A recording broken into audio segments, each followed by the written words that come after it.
The live-action Mulan movie is causing a lot of controversy, for more reasons than you might think. Welcome to China Uncensored, I'm Chris Chappell. Let's get down to business to discuss Mulan. No, not the good one, the live-action one. Yeah. There's been a lot of controversy about it. And I'm not talking about the $30 you have to fork out to watch it on Disney+, where it has no Chinese subtitles. I'm not even talking about the fact that because we see Mulan leaning so strongly towards presenting as trans-masculine, and Mulan's ultimately abrupt embrace of her womanhood, it feels a little like trans-baiting. Or how they got rid of bisexual icon Li Shang from the movie.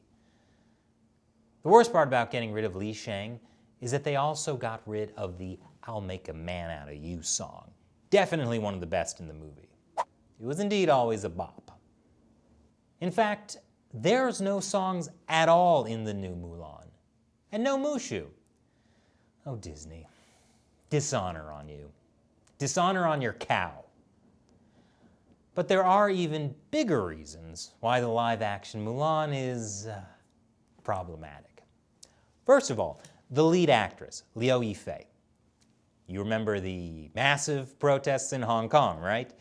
Hong Kongers were fighting to keep their freedoms, which have now been totally annihilated by the insane national security law.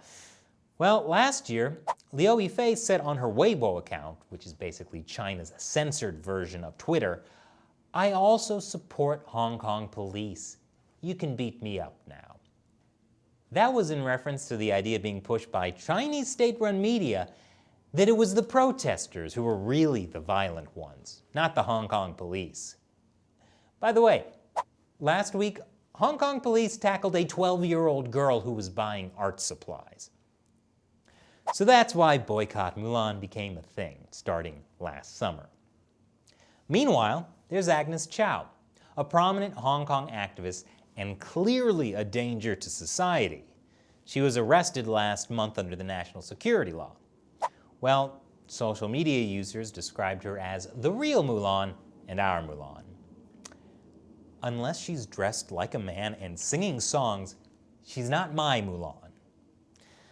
But that was only the beginning of the controversy. Actor Donnie Yen, famous for his role in the Ip Man movies, is also in Mulan.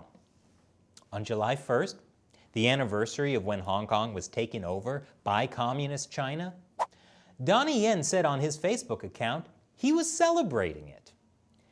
He even posted a video of him playing piano for Chinese leader Xi Jinping.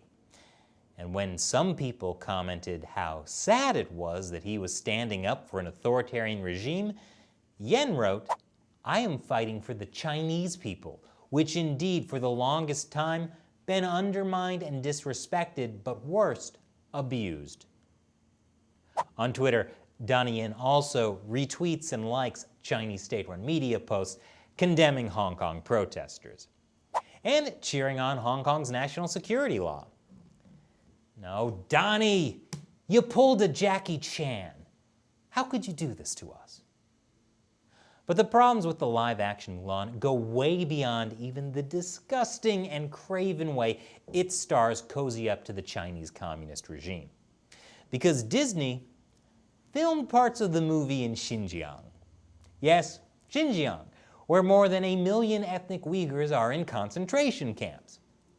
Not only did they film it in Xinjiang, but in the credits of Mulan, Disney offers a special thanks to more than a dozen Chinese institutions that helped with the film.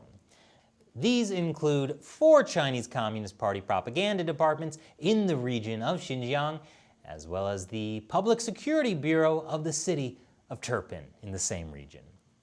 The Turpin Public Security Bureau has been sanctioned by the US government for persecuting Uyghurs. So these are organizations directly involved in putting Uyghurs in concentration camps. And Disney thanked them. Why? Because Mickey Mouse worships the almighty UN. Back in 1997, Disney released a movie called Kundun. It was about the Dalai Lama. the Chinese Communist Party freaked out. And even back then, Hollywood was aware that someday China would become a huge movie market. So, what did then CEO of Disney, Michael Eisner, do? In 1998, he went to the premier of China, Zhu Rongji, and told him, "We made a stupid mistake in releasing Kundun. Here, I want to apologize. And in the future, we should prevent this sort of thing, which insults our friends, from happening." And now, there's a Disneyland in Shanghai. And as Chinese state-run media have said, China has become an important market for Disney.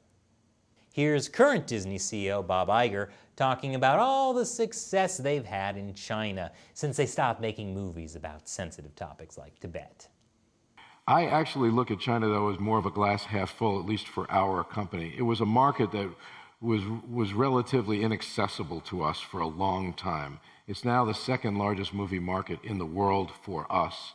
And we built a huge theme park in Shanghai with significant government support, including infrastructure, roads, mass transportation, trains, waste removal, power station, all basically at their expense. They welcomed us there and let us build Shanghai Disneyland. So we have a good relationship with the government of China and local governments in China, and our access has actually increased over time. Should there be a level playing field in certain circumstances? Absolutely. Are there other issues that have to get dealt with, intellectual property protection being one, cybersecurity another? Of course. But I generally, at least as the CEO of the Walt Disney Company, look at China quite favorably.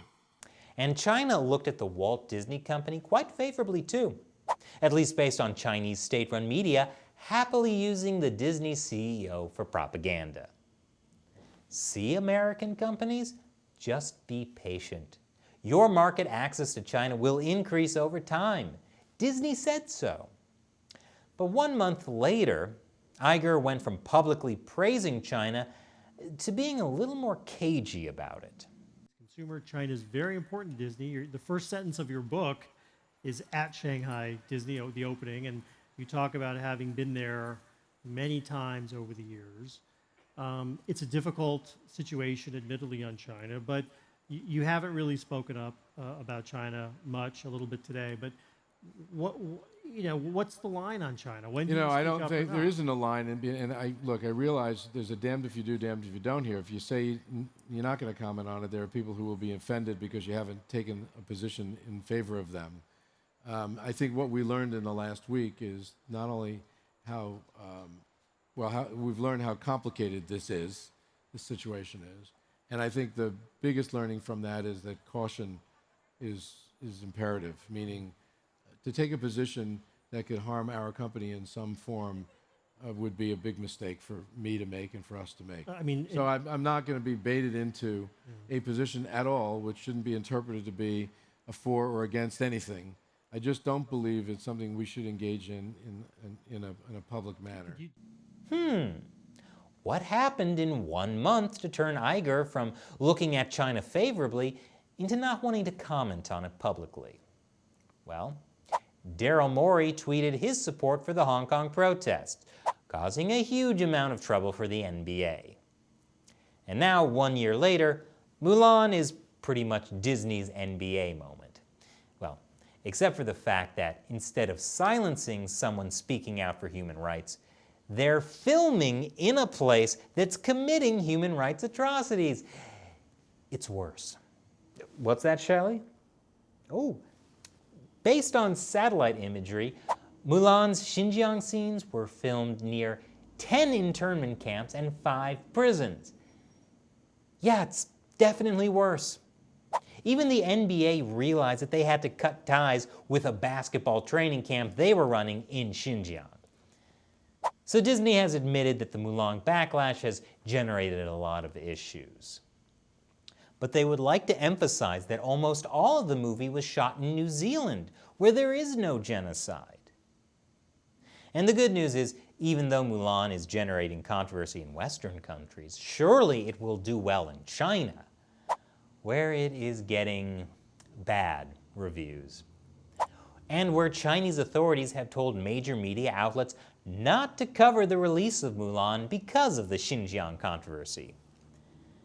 And that's Disney's China problem in a nutshell. Sure, they spent more than 20 years getting into the China market. And the Chinese Communist Party has encouraged them because it's great for them to have Disney CEOs going around and praising China and putting lots of money in the China market. But when it comes down to it, they'll gladly throw Disney under the bus. So there's only one thing Disney can do to solve their China problem. Build a Disneyland in Xinjiang, and everyone will be happy. And now I want to answer a question from you, a fan who supports China Uncensored on the crowdfunding website Patreon. Michael asks, is this a new format? Do we get to look forward to more full half-hour programs in the future? Michael's referring to one of my headlines episodes. Those usually come out on Friday and cover a bunch of stories about China that happened in the last week that maybe aren't enough to make a full episode about on their own. And this comment comes from a headlines episode which was really long, almost 20 minutes. But this is an interesting question. For years we've had the same basic format for episodes, but we could try other things, like more headlines episodes where there are a bunch of stories we go over quickly. We could do longer form episodes where it's just me and Shelley discussing major China topics. Those could even be filmed live, so we could do live Q&A. I guess I'm asking you guys now, would you like us to experiment? Or are there other types of episodes you'd like to see us do? Let me know in the comments below. Thanks for your question, Michael. You may be onto something. And if you want me to answer your question on the show and support us in our fight to deliver uncensored China news, sign up to support China Uncensored on the crowdfunding website Patreon. All it takes is as little as $1 an episode. Once again, I'm Chris Chappell. See you next time.